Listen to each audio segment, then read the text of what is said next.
दोस्तों एक सिंपल सा सवाल है।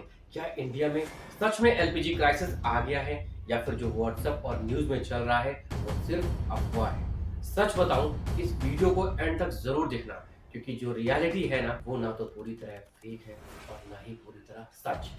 नमस्कार दोस्तों, मैं हूं आदित्य और आप देख रहे हैं आदित्य अपडेट्स। दोस्तों सबसे पहले आपको एक सॉलिड न्यूज दे दूं जो फेक न्यूज के ऊपर है। दोस्तों वैसे तो आप जानते हो कि इंडिया में कोई भी कुछ भी बोलता है तो उसके ऊपर कोई एक्शन नहीं लिया जाता है। सभी लोगों को खुली छूट है कुछ भी बोलने की, ऐसा लोग सोचते हैं और इसका फायदा लोग भरपूर उठा भी रहे हैं। गवर्नमेंट को ब्लेम करके, इंडिया की इकोनॉमी को ब्लेम करके, पार्टी को ब्लेम करके, मतलब उनका एक ही मिशन है कि आप इंडिया में रहते हो फिर भी गाली इंडिया को ही देनी है। कुछ जनाब इंडिया के बाहर भी रहते हैं, वो है इंडियन, पर अपना धंधा इंडिया के ऊपर कंटेंट बनाकर चला रहे हैं। मतलब उन्हें अच्छे से पता है कि इंडियंस बहुत सीधे और भोले होते हैं, कुछ भी बोलो वो मान ले। मतलब जितना इंडिया को गाली दो, जितना इंडिया के कॉन्स्टिट्यूशन का सवाल उठाओ, सही चीज को गलत दिखाओ, इंडिया के गवर्नमेंट के बारे में बोलो, उतना व्यू बढ़ेगा। और यही एक गड़बड़ हो गई कि हमारे कुछ इंडियंस भाई और बहन शायद ये भूल गए कि इंडिया के बारे में बोला तो आपको कोई कुछ नहीं बोलेगा, पर बाहर इंडिया का कॉन्स्टिट्यूशन नहीं चलता। और उन्होंने एक फेक न्यूज पोस्ट कर दी। एआई की हेल्प से उन्होंने फेक क्लिप्स जनरेट करवाकर उसे पोस्ट किया, जिसकी वजह से मिडिल ईस्ट में पैनिक हो गया और यूएई गवर्नमेंट ने इमीडिएट एक्शन लेकर 19 इंडियंस को डिटेन कर दिया। 1 ईयर का इम्प्रिजनमेंट और 1 लाख एडी का फाइन। तभी मैं बोलता हूं कि आप लोग भी फेक न्यूज से बचो और अवेयर रहो। तो चलो स्टार्ट करते हैं आज का वीडियो।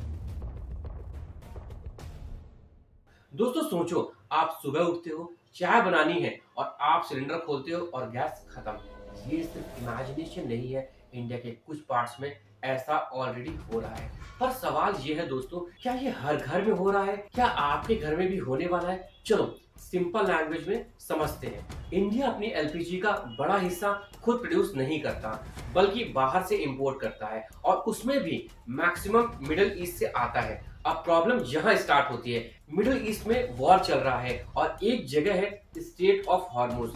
ये दुनिया का सबसे इंपॉर्टेंट सी रूट है जहाँ से ऑयल और गैस के शिप्स गुजरते हैं। आप यहाँ पिक्चर देख सकते हैं, ईरान, इजराइल, यूएई, ओमन, कतर, मतलब ये पार्ट है स्ट्रेट ऑफ हॉर्मुज, जो बहुत इंपॉर्टेंट है सभी कंट्रीज के लिए। अगर यहाँ थोड़ा सा भी डिस्टर्बेंस होता है तो पूरा सिस्टम हिल जाता है, और एग्जैक्टली वही हो रहा है। कुछ टैंकर्स डिले हो गए, कुछ रूट चेंज कर रहे हैं और सप्लाई स्लो हो गई। अब यहाँ तक सुन के आप सोच रहे होंगे मतलब गैस खत्म होने वाली है। नहीं नहीं नहीं, अभी रुक जाओ। यही सबसे बड़ा कंफ्यूजन है। इंडिया में प्रॉब्लम है लेकिन हर जगह नहीं है। सबसे ज्यादा इम्पैक्ट किसको हुआ है ये जान लो। होटल्स, रेस्टोरेंट्स और फैक्ट्रीज। मुंबई में कुछ किचन्स बंद हो गए हैं, ये सच है। हैदराबाद और बैंगलोर में भी लोग इलेक्ट्रिक स्टोव यूज करने लगे हैं। कुछ जगह तो चाय और डोसा तक मिलना बंद हो गया है। पर एक इम्पॉर्टेंट बात समझ लो, जो गैस आप घर में यूज करते हो उसको गवर्नमेंट ने प्रायोरिटी दे रखी है। मतलब पहले घर, फिर एसेंशियल सर्विसेज और लास्ट में होटल्स और इंडस्ट्री। इसलिए अभी तक मेजॉरिटी घरों में सिलेंडर मिल रहा है। मतलब ये अभी तक का सिर्फ एक अफवाह चल रही है। पर दोस्तों प्रॉब्लम यहाँ खत्म नहीं होती। सबसे बड़ा डेंजर क्या है आपको पता है? वो है पैनिक।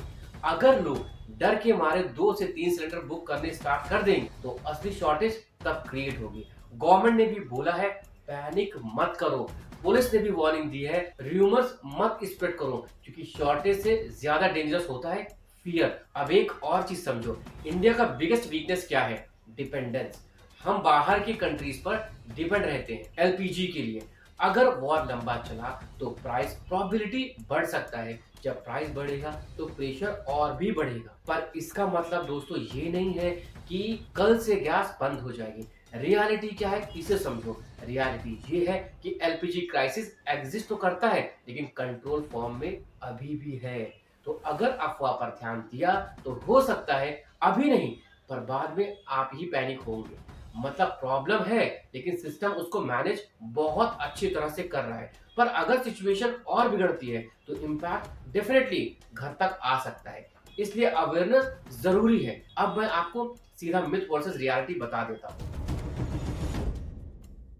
मिथ ये है कि इंडिया में एलपीजी खत्म हो गई है, लेकिन रियलिटी ये है दोस्तों कि सप्लाई अफेक्टेड है पर खत्म नहीं हुई। मिथ ये है कि घर में सिलेंडर मिलना बंद हो जाएगा। रियलिटी ये है कि हाउस होल्ड को प्रायोरिटी मिल रही है, इसलिए होटल रेस्टोरेंट को स्टॉप किया गया है। मिथ ये है कि हर जगह शॉर्टेज है, और दोस्तों रियलिटी ये है कि मोस्टली होटल्स और इंडस्ट्रीज अफेक्टेड है, हम और आप बिल्कुल भी नहीं।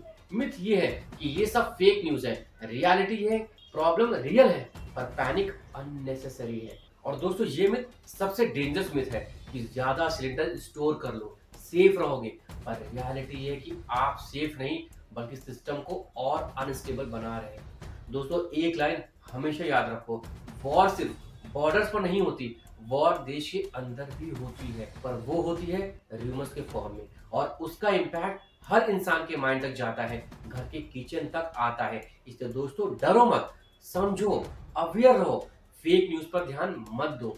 अगर आपको वीडियो पसंद आई हो तो प्लीज एक लाइक कर दो, और लोगों से जितना ज्यादा हो इस वीडियो को शेयर करो, जिससे लोगों में अवेयरनेस फैल सके, पैनिक नहीं। और हाँ, अगर आपको केवल जीना नहीं है बल्कि अवेयर भी रहना है तो आदित्य अवेयरनेस को अभी फॉलो कर लो, क्योंकि यहाँ हम फेक कंटेंट नहीं बनाते हैं, यहाँ हम रियलिटी बताते हैं और लोगों को अवेयर भी करते हैं। तो दोस्तों आज का वीडियो यहीं तक था, मिलते हैं नेक्स्ट पावरफुल और अवेयरनेस वीडियो के साथ। Till then stay safe, stay healthy, thank you.